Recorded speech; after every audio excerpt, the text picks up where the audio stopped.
Hello বন্ধুরা, কেমন আছেন সবাই? আশা করি ভালো। একটি নতুন ভিডিওতে আপনাদের স্বাগত। স্বপ্নের দেশ কানাডা। প্রতি বছর বাংলাদেশ থেকে হাজার হাজার নতুন মানুষ আসছেন কানাডাতে। কেউ বা আসছেন এক্সপ্রেস এন্ট্রি বা পিএনপি নিয়ে, কেউ বা আসছে স্টাডি পারমিট নিয়ে, আবার কেউ আসছে ওয়ার্ক পারমিটে। তবে একটা জিনিস লক্ষ্য করা যাচ্ছে, গত 3 সাড়ে 3 মাস ধরে বাংলাদেশ থেকে অনেক মানুষ কানাডাতে আসছে ভিজিট ভিসা নিয়ে। তাদের মধ্যে একটি বিশাল অংশ কানাডাতে থেকে যাওয়ার চেষ্টা চালাচ্ছেন বিভিন্নভাবে। বলে রাখা ভালো, ২০২৫ সালের ফেব্রুয়ারি পর্যন্ত যদি কোনো ব্যক্তি কানাডাতে ভিজিট ভিসা নিয়ে এসে যোগ্যতা অনুসারে চাকরি পান, তবে তিনি ভিসাটিকে ওয়ার্ক পারমিটে পরিবর্তন করতে পারবেন। একই সাথে চাইলে স্টাডি পারমিটও নিতে পারেন যোগ্যতা অনুসারে। কিন্তু দুঃখের বিষয় এই যে যথাযথ যোগ্যতা বা চ্যানেল না থাকার কারণে শতকরা ৯৫ জনই ওয়ার্ক পারমিট পাচ্ছেন না। এর মধ্যে অন্যতম কারণ হলো শিক্ষাগত যোগ্যতা কম থাকা, দ্বিতীয় কারণ হলো ইংরেজি ভাষার অদক্ষতা এবং তৃতীয় কারণটি হলো স্কিল ট্রেড না থাকা। তাই স্থায়ী হওয়ার উদ্দেশ্যে এইসব বাংলাদেশিরা বেছে নিচ্ছেন একটি ঝুঁকিপূর্ণ ও অনিশ্চিত মাধ্যম, আর তা হলো তৈরি করা কাগজ দিয়ে মিথ্যা অ্যাসাইলাম। আর এই সুযোগটি নিচ্ছে কানাডাতে বসবাসরত কিছু অসাধু মানুষ। এই অসাধু মানুষগুলি ভিজিট ভিসাতে আসা বাংলাদেশিদেরকে স্থায়ী করার নামে প্রতারিত করছে বিভিন্নভাবে। বন্ধুরা, আমার আজকের ভিডিওতে আমি তুলে ধরার চেষ্টা করছি ভিজিট ভিসাতে আসা বাংলাদেশিরা কোন কোন জায়গাতে প্রতারিত হচ্ছেন। চলুন বন্ধুরা, তবে শুরু করা যাক। মূলত ৩টি জায়গায় প্রতারণার শিকার হন তারা। প্রথমটি এয়ারপোর্ট পিকআপ, দ্বিতীয়টি আবাসন এবং তৃতীয়টি অ্যাসাইলাম বা ওয়ার্ক পারমিট করে দেওয়ার ক্ষেত্রে। নতুন আসা অনেকেরই কানাডাতে কেউ পরিচিত থাকে না, বা দূরের পরিচিত কেউ থাকলেও কাজ ফেলে এয়ারপোর্টে যাওয়ার সুযোগ হয় না। তাই মানুষজন ফেসবুক সহ বিভিন্ন জায়গাতে সাহায্য খোঁজেন। এক শ্রেণীর অসাধু মানুষ এই সুযোগটি নেয়। এয়ারপোর্ট পিকআপের জন্য সাধারণত ট্যাক্সি বা উবারে খরচ হয় $৮০ থেকে $১৫০ পর্যন্ত। সেসব ক্ষেত্রে প্রতারকেরা নতুন আসা বাংলাদেশিদের কাছ থেকে $৪০০ থেকে $৫০০ পর্যন্ত হাতিয়ে নেওয়ার কাহিনী আমি দেখেছি। দ্বিতীয় যে বিষয়টিতে নতুন আসা মানুষেরা প্রতারিত হন তা হলো আবাসন বা বাসা ভাড়া। ঠিক একইভাবে যাদের কানাডাতে কেউ পরিচিত থাকে না, তারা সোশ্যাল মিডিয়াতেই বাসা বা রুম চেয়ে পোস্ট দেন। দালাল চক্র তারও সুযোগ নেয়। অপ্রিয় হলেও সত্য, কিছু বাংলাদেশি মালিক বেশি টাকার লোভে ভিজিট ভিসায় আসা মানুষগুলোকে ভাড়া দেন ও দালালেরা সেই কাজে সাহায্য করেন। এ সকল প্রতারক চক্র কমিশনের বিনিময়ে ভাড়াটিয়ার ব্যবস্থা করে দেন এবং এ কারণে বাংলাদেশিদেরকে গুনতে হয় অনেক উচ্চ হারের ভাড়া। তৃতীয় যে বিষয়টিতে ভিজিট ভিসাতে আসা মানুষগুলো প্রতারিত হচ্ছেন তা খুবই গুরুতর।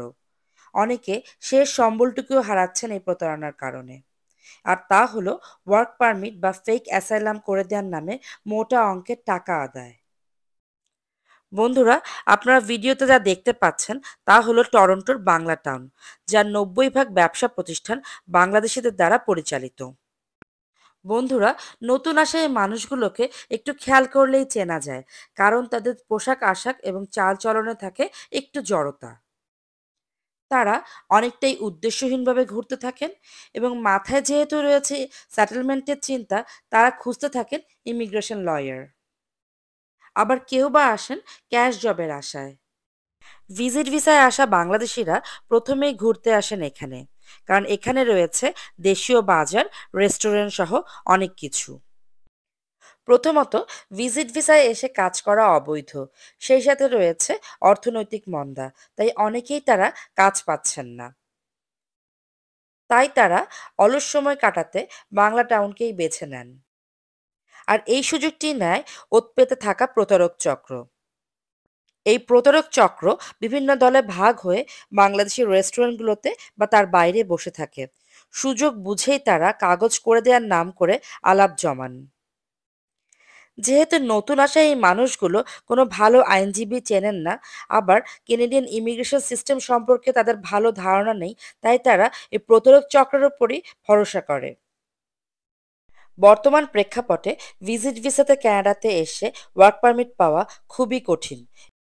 যেহেতু বাংলাদেশ থেকে আসা এই মানুষগুলো স্কিলড না, তাই তারা চাকরিও পাচ্ছেন না। যখন অন্য সকল উপায় বন্ধ, তখন অ্যাসাইলামের মতো অনিশ্চিত এবং ঝুঁকিপূর্ণ পথকেই তারা বেছে নিচ্ছেন। সেই সাথে দালাল চক্রও তাদেরকে উৎসাহিত করছেন ওই পথে যেতে। কারণ এই দালালেরা গুটি কয়েক অসাধু লয়ারের হয়ে কাজ করে। ভুয়া কাগজপত্র তৈরি করে অ্যাসাইলাম করে দেওয়ার জন্য $7,000 থেকে $10,000 চুক্তি হয়। আর এই দালালের খপ্পরে পড়েই টাকা হারাচ্ছেন অনেকেই। এখন প্রশ্ন হচ্ছে, আপনারা এই দালালদের থেকে বাঁচবেন কি করে? প্রথমত, এয়ারপোর্ট থেকে আসার জন্য ট্যাক্সি অথবা উবার ব্যবহার করবেন। বাসা ভাড়া নেয়ার ক্ষেত্রে মালিকের সাথে সরাসরি কথা বলবেন। আর স্থায়ী হওয়ার জন্য যারা লয়ার খুঁজছেন, তারা সোশ্যাল মিডিয়াতে অ্যাক্টিভ লাইসেন্সধারী লয়ারের খোঁজ করবেন। আর বাংলা টাউনে যখন ঘুরতে আসেন, এখানে অনেক ফ্রি পত্রিকা পাওয়া যায়। এ সকল পত্রিকাতে লয়ারদের নাম ঠিকানা দেয়া থাকে। চেষ্টা করবেন সরাসরি এ সকল নাম্বারে ফোন করে লয়ারদের সাথে কথা বলতে। বন্ধুরা, আশা করি ভিডিওটি ভালো লেগেছে। ভালো লেগে থাকলে লাইক, শেয়ার, কমেন্ট করে আমাদের সাথে থাকবেন। সাবস্ক্রাইব করতে ভুলবেন না। ক্যানাডা জয় এখন ফেসবুকে অ্যাভেলেবেল আছে। অনুগ্রহ করে আমাদের ফলো করবেন। ধন্যবাদ সবাইকে।